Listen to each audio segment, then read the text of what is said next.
সুপ্রিয় দর্শক, আসসালামু আলাইকুম। আপনারা দেখছেন LTV24। আপনাদের সাথে রয়েছি বরাবরের মতোই আমি রমজান। আজকে আমরা আসছি দক্ষিণ কোরিয়ার জংআংদং জংআংদং মসজিদ অ্যান্ড ইসলামিক সেন্টার। তো এখানে মাশাআল্লাহ নতুন একটি নামাজঘর প্রতিষ্ঠিত হয়েছে বিগত বছর যাবৎ। পবিত্র রমজান মাস জুড়ে সারা দক্ষিণ কোরিয়া জুড়েই চলছে তারাবি নামাজ। আজকে এখানে তারাবি শেষে অনেক মুসল্লি বসে বিভিন্ন বিষয় আলোচনা করছেন। আজকে আমরা জানব তাদের অনুভূতি পবিত্র তারাবি নিয়ে। আসসালামু আলাইকুম ভাই, এই যে প্রবাসে 12 ঘন্টা কাজ করে এই যে আবার 20 রাকাত তারাবি পড়লেন, এতে আপনার অনুভূতি কি? আসলে এটা তো ধরেন যেহেতু আমরা মুসলমান, মুসলমানদের আমাদের ধর্মীয় কার্যক্রম তো করতেই হবে।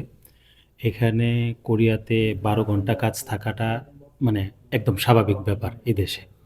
তো এমন ক্লান্তি লগ্ন সময়ে এসেও মসজিদে জামাতবদ্ধ হয়ে কাজ করার মতো বা নামাজ পড়ার মতো যেই এনার্জি, এটা অনেক সময় না থাকলেও আমরা বাংলাদেশিরা একসাথে হয়ে যে এই নামাজ ঘর প্রতিষ্ঠা করে নামাজ করতে পারতেছি এবং দিন এখানে প্রতিষ্ঠিত হচ্ছে, এটাই আমাদের কাছে সবচেয়ে বড় প্রাপ্তি বলে মনে হয়। এবং এই আজকে যে ইমাম সাহেব যে তারাবি পড়াইলেন, তো ওনার কোরআন তেলাওয়াত আপনার কাছে কেমন লেগেছে? আলহামদুলিল্লাহ, উনি হাফেজ মানুষ এবং আমরা এখানে যেহেতু খতমে তারাবি নামাজটা পড়তে পারি না, তো উনি চেষ্টা করেন কোরআনের মধ্য থেকে বিভিন্ন আয়াত, ছোট ছোট আয়াত পাঠ করার মাধ্যমে তারাবিটা শেষ করার। ওনার তেলাওয়াত আলহামদুলিল্লাহ যথেষ্ট ভালো। এবং আপনার পরিচয়টা যদি LTV24 দর্শকদের উদ্দেশ্যে একটু বলতেন। আমি মনির হোসেন, এখানে ফ্যামিলি সহই বসবাস করতেছি। আমরা মসজিদের স্থানীয় মুসল্লি বলতে পারেন এবং আমাকে কোরিয়াতে অনেকে ইঞ্জিনিয়ার মনির নামেই চিনে। এক বছর যাবতীয় কোরিয়াতে আছি। এবং কোরিয়াতে কত বছর যাবত আছেন? আমার প্রায় 10 বছর হয়ে গেল কোরিয়াতে। তো মাশাল্লাহ, তো আপনাকে ধন্যবাদ। Thank you. ভাই, আসসালামু আলাইকুম। আসসালামু আলাইকুম। জি, ওয়ালাইকুম আজকে আসসালাম ওয়া রাহমাতুল্লাহি ওয়া কততম বারাকাতুহু। তারাবি? আজকা 27তম তারাবি। যেহেতু আজকে 27তম তারাবি, অর্থাৎ শেষার্ধের যে কোনো বেজর রাত্রি, এটা একটা ফজিলতের রাত। জি, এটা একটা তো ফজিলতের এই রাত। রাত সম্পর্কে যদি আপনি একটু বলতেন, যদি আপনার সমস্যা না হয়। না, না, সমস্যা নাই। দেখেন, শবে কদরের রাত হচ্ছে একটা গুরুত্বপূর্ণ রাত। এই রাতে আল্লাহ তাআলার কাছে দোয়া করলে দোয়া কবুল হয় এবং এই রাত হচ্ছে আপনার ইবাদতের একটি রাত, গুরুত্বপূর্ণ একটি রাত। তো এই রাত্রে আমরা সবচেয়ে বেশি বেশি ইবাদত করব আল্লাহর কাছে এবং এই রাত্রে ইবাদত করলে আল্লাহ তাআলা কবুল করেন। এটা আমাদের আলেম ওলামারা বলে। এই হিসাবে আমরা এই রাত্রে অনেক ইবাদত করব এবং আল্লাহর কাছে ফরিয়াদ করব এবং আল্লাহ যেন আমাদের গুনাহগুলো মাফ করিয়া দেয়, সেই দোয়াই করব। জি, ধন্যবাদ আপনাকে। আসসালামু আলাইকুম ভাই, একটু দাঁড়াবেন?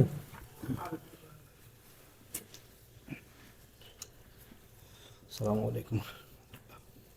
আপনার কাছে যেটা আমার একটা জানতে চাওয়া আর কি, যে একজন প্রবাসী হিসাবে দক্ষিণ কোরিয়াতে 12 ঘন্টা কাজ করার পরও এই যে 20 রাকাত নামাজ পড়লেন, তো মার্শাল্লাহ নিঃসন্দেহে এটি একটি ভালো কাজ। তো আপনি ভালো কাজ করতেছেন, আলহামদুলিল্লাহ। যারা এই ভালো কাজটা করতেছে না, এই তারাবিতে অংশগ্রহণ করতেছে না, ইভেন ফজরের নামাজ বা মাগরিবের নামাজ বা এশারের নামাজে অংশগ্রহণ করতেছে না, তাদের জন্য আপনার দোয়া বা বার্তা কি, যদি একটু বলতেন। জি, আসসালামু আলাইকুম। ধন্যবাদ কেলটিভির পরিচালক রমজান ভাইকে। আসলে এই রমজান মাস হচ্ছে পবিত্রতার মাস, নিজেকে আত্মশুদ্ধির মাস, নিজেকে পরিবর্তনের মাস। প্রবাসে থেকেও আমরা যারা নামাজ পড়তেছে, রোজা সঠিকভাবে পালন করতেছে, আসলে মানে ওই কথা, একটা বাংলা কথা আছে, আঙুর ফল দেখতে সুন্দর, যতক্ষণ পর্যন্ত না খাবে তার মর্মত্ব বুঝবে না। ঠিক এরকমই আপনার যে যারা রোজা না রাখে, তারাবি নামাজ না পড়ে, তাহলে এটার গুরুত্ব সে বুঝবে না। দেখ মনের মধ্যে কি শান্তিটা লাগে।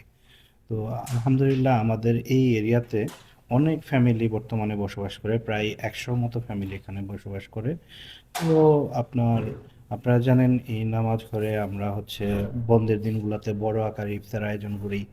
সেখানে আমাদের এই বছরও প্রায় তো রমজান মাস শেষ, এখানে 10টা বড় ইফতার হয়েছে। তো মাশাল্লাহ। মোটামুটি প্রত্যেক ইফতারে 120 থেকে 150 জন লোক এখানে উপস্থিত হতো, ইফতার করতে পারছে।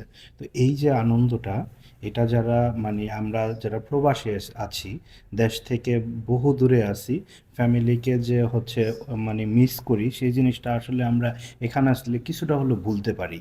যে সব বাংলাদেশি এবং পাকিস্তানি, উজবেকিস্তানি কিছু ভাইয়েরা একসাথে ইফতার করি, একসাথে নামাজ পড়ি।